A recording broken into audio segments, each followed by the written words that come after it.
नमस्कार। हम पढ़ेंगे कक्षा 8 का आज इतिहास वाली किताब का लेसन अध्याय 5 जब जनता बगावत करती है 1857 और उसके बाद। तो शुरू करते हैं हम। नीतियाँ और लोग। पिछले अध्याय में आपने ईस्ट इंडिया कंपनी की नीतियों और जनता पर उसके प्रभाव के बारे में पढ़ा। पिछले अध्याय, इसके जो पहले वाले अध्याय थे, आपने ईस्ट इंडिया कंपनी के बारे में पढ़ा था ना। ईस्ट इंडिया कंपनी किस तरह जनता पर अत्याचार कर रही थी, अलग अलग तरीके नियम लागू कर रही थी, नीतियाँ लागू कर रही थी कि कैसे लोगों से टैक्स वसूला जाए। तो जनता पर उसका क्या प्रभाव पड़ा, ये भी आपने पढ़ा। तो इन नीतियों से राजाओं, रानियों, किसानों, जमींदारों, आदिवासियों, सिपाहियों सब पर तरह तरह से असर पड़ा। तो सब पर कोई ना कोई असर पड़ा ही सही। तो आप यह भी देख चुके हैं कि जो नीतियाँ और कार्रवाइयाँ जनता के हित में नहीं होती या जो उनकी भावनाओं को ठेस पहुँचाती है, उनका लोग किस तरह विरोध करते हैं। तो आपने ये भी देखा कि जो नीति मतलब जो उन्होंने नियम बनाए थे वो जनता के हित में नहीं होती या जनता की भावनाओं को ठेस पहुँचाती है, तो उनका लोग कैसे विरोध करते हैं। नवाबों की छीनती सत्ता। 18वीं सदी के मध्य से ही राजाओं और नवाबों की ताकत छीनने लगी थी। 18वीं सदी जब चल रही थी उसके मध्य से ही जो जितने भी हमारे भारत देश के जो राजा थे, नवाब थे, राजा महाराजा जो थे ना, उनकी क्या हुआ, ताकत छीनने लगी थी। उनकी सत्ता और सम्मान दोनों खत्म होते जा रहे थे। उनको जो ताकत प्राप्त थी, उनको जो सम्मान प्राप्त था, वो ईस्ट इंडिया कंपनी के प्रभाव के कारण दोनों ही क्या होते जा रहे थे, समाप्त होते जा रहे थे। बहुत सारे दरबारों में रेजिडेंट तैनात कर दिए गए थे। मतलब अंग्रेजों का कोई ना कोई एक व्यक्ति खड़ा कर दिया था, रेजिडेंट तैनात कर दिया था, खड़ा कर दिया था बहुत सारे दरबारों में। वो राजा की शक्ति छीनने का काम, राजा के जो कर टैक्स आ रहे थे उन पर अधिकार जमाना शुरू कर दिया था, राजाओं का अपमान करना शुरू कर दिया था। स्थानीय शासकों की स्वतंत्रता घटती जा रही थी और जो किसी इलाके के जो शासक थे, स्थानीय शासक, एक स्थान विशेष के जो शासक थे, जैसे रावत भट्टा है, तो रावत भट्टा का कोई राजा हुआ तो वो उस स्थान का शासक हो गया। तो स्थानीय शासकों की क्या हो रही थी, स्वतंत्रता घटती जा रही थी, मतलब उन पर पाबंदी लगाई जाने लगी थी। उनकी सेनाओं को भंग कर दिया गया था। अब जो राजाओं की सेना थी ना, उनको भी खत्म किया जा रहा था, नष्ट किया जा रहा था। उनके राजस्व वसूली के अधिकार वह इलाके एक एक करके छीने जा रहे थे। अब वो जो टैक्स वसूलते थे, राजस्व वसूली मतलब जो टैक्स वसूलने का जो अधिकार था या उनके जो इलाके थे जहाँ जहाँ पर उनका अधिकार था, वो सब क्या हो रहे थे, छीने जा रहे थे। ठीक है। तो बहुत सारे स्थानीय शासकों ने अपने हितों की रक्षा के लिए, तो बहुत सारे स्थानीय जो शासक थे उन्होंने क्या करा, अपने हितों की रक्षा के लिए कंपनी के साथ बातचीत की। क्या करा, कंपनी से बोला कि भाई हमारी मदद करो, ऐसे ऐसे उनसे बातचीत की। तो उदाहरण के लिए अब कौन से मतलब किस किस ने बात की, तो एक तो की थी झांसी की रानी लक्ष्मीबाई। तो लक्ष्मीबाई ने, एक तो किसने बात की, झांसी की रानी लक्ष्मीबाई ने। तो इसने झांसी की रानी लक्ष्मीबाई ने क्या बात की थी, कंपनी उनके पति की मृत्यु के बाद, जो झांसी की रानी लक्ष्मीबाई है ना, इनके पति की मृत्यु हो गई थी। तो और इनके जो पुत्र भी इन्होंने क्या लिया था, गोद लिया हुआ था। तो इन्होंने क्या बोला कंपनी से, झांसी की रानी लक्ष्मीबाई ने क्या बोला कंपनी से कि उनके पति की मृत्यु के बाद, किसकी, झांसी की रानी की लक्ष्मी की पति की मृत्यु के बाद उन्होंने जो बेटा गोद लिया है, गोद लिए हुए बेटे को राजा मान ले। मतलब क्या होता था, हमेशा राजा का बेटा राजा बनता था। जैसे राजा एक मर गया तो उसका बेटा राजा बनता था। तो अब झांसी की रानी लक्ष्मीबाई है ना, उनकी कोई बेटा नहीं था, तो उन्होंने गोद लिया। और उस समय ये प्रथा थी कि गोद लिए हुए बेटे मतलब पुत्र को राजा नहीं माना जाएगा। तो झांसी की रानी लक्ष्मीबाई ने कंपनी से क्या बोला कि आप है ना, मतलब जो मैंने बेटा गोद लिया है उसकी पिता की जगह उसको राजा मान ले। ऐसे ही एक थे पेशवा बाजीराव द्वितीय, इनके दत्तक पुत्र थे नाना साहब। कौन थे, पेशवा थे, ये राजा थे मतलब बाजीराव द्वितीय। इनके पुत्र का नाम क्या था, नाना साहब। इन्होंने भी कंपनी से आग्रह किया कि उनके पिता की मतलब पेशवा बाजीराव द्वितीय की जो पेंशन मिलती थी ना, उनकी मृत्यु के बाद किसको मिलने लगे, उनके पुत्र को मिलने लगे।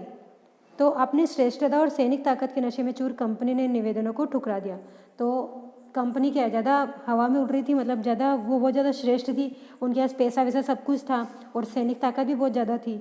तो इस कारण उसने क्या करा, कंपनी ने इन निवेदनों को ठुकरा दिया।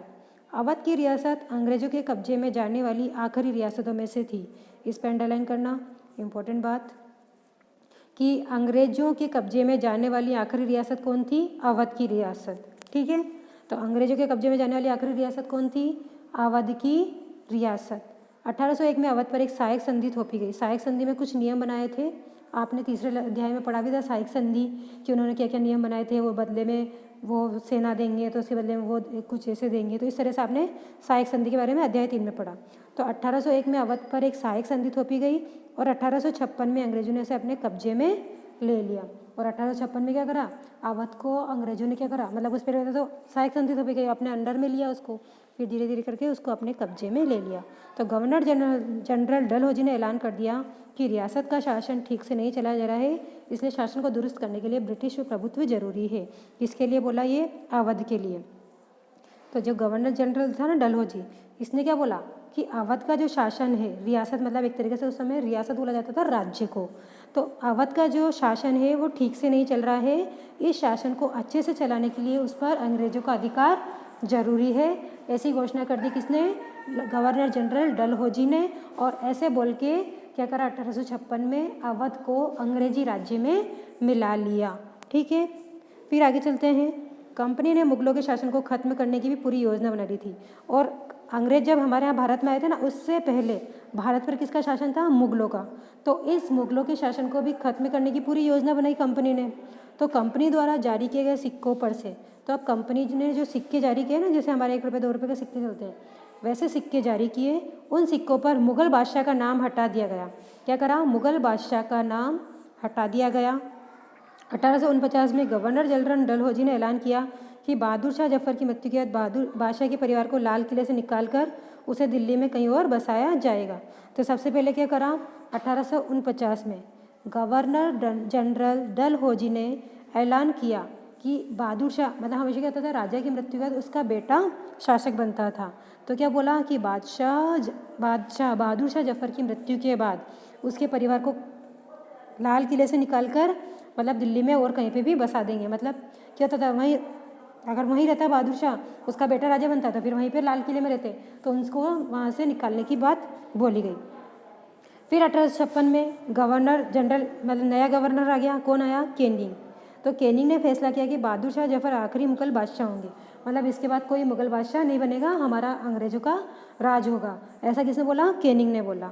तो उनकी मृत्यु के बाद उनके किसी वंशज को बादशाह नहीं माना जाएगा, उन्हें केवल राजकुमारों के रूप में मान्यता दी जाएगी।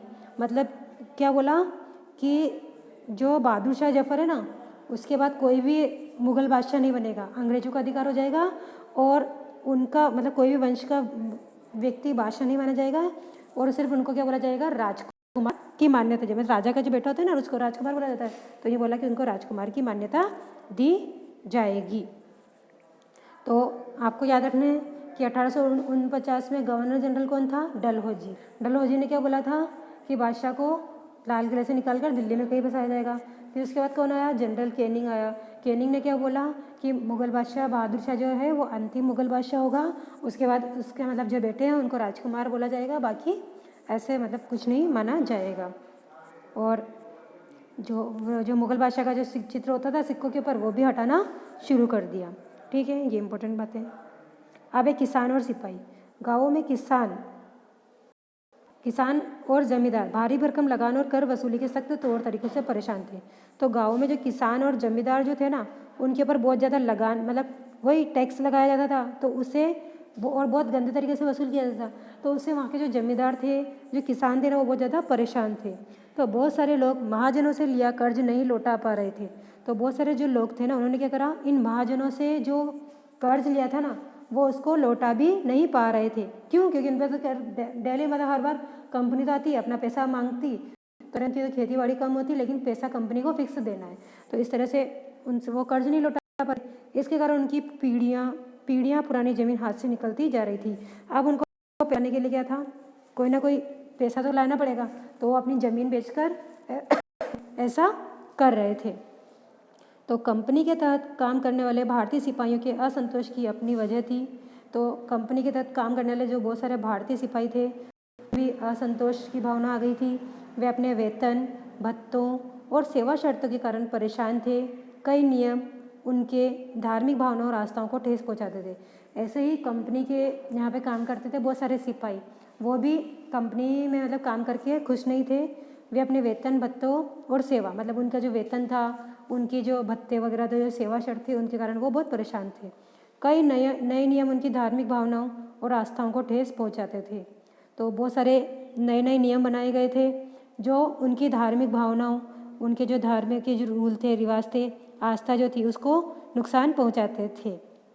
क्या आप जानते हैं कि उस ज़माने में बहुत सारे लोग समुद्र पार नहीं जाना चाहते? मतलब उस समय में क्या होता था, 18वीं सदी के समय में अगर समुद्र की यात्रा करेंगे तो हमारा धर्म विरुद्ध है, मतलब ये धर्म के विरुद्ध था। तो उस समय में बहुत सारे लोग जो है समुद्र के पार जाना चाहते थे। उन्हें लगता था कि समुद्र यात्रा से उनका धर्म और जाति भ्रष्ट हो जाएंगे।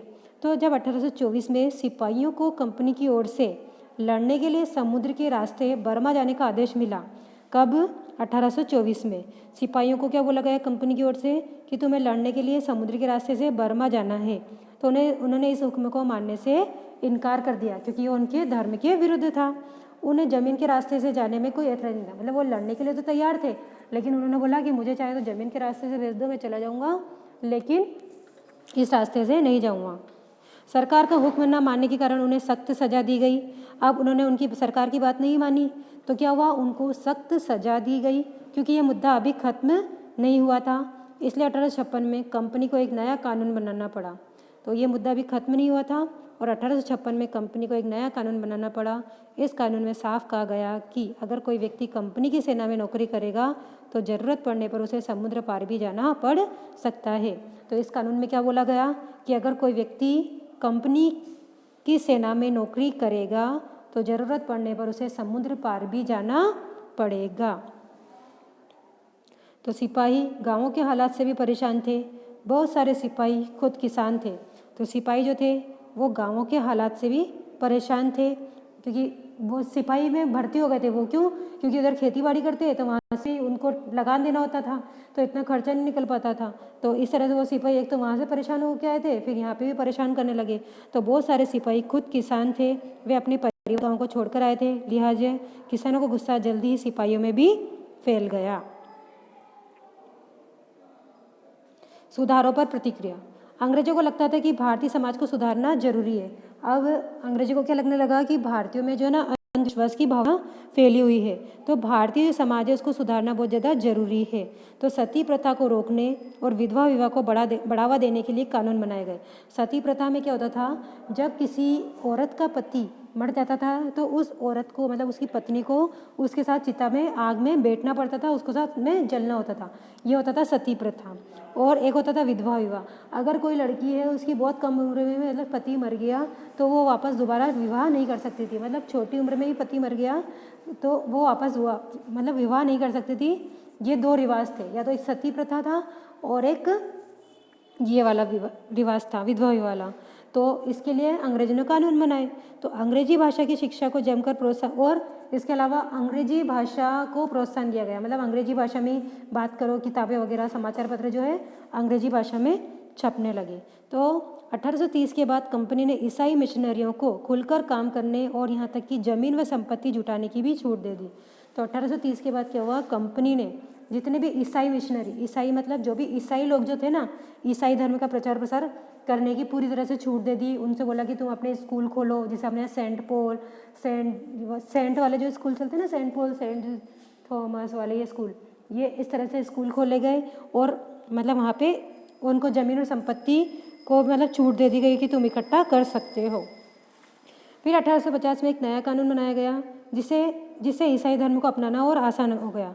मतलब भारतीयों को भी लालच देने लगे ये कि अगर तुम ईसाई धर्म अपना लोगे तो तुमको मतलब ये तुम्हारे मतलब उनके लिए एक कानून बनाया गया।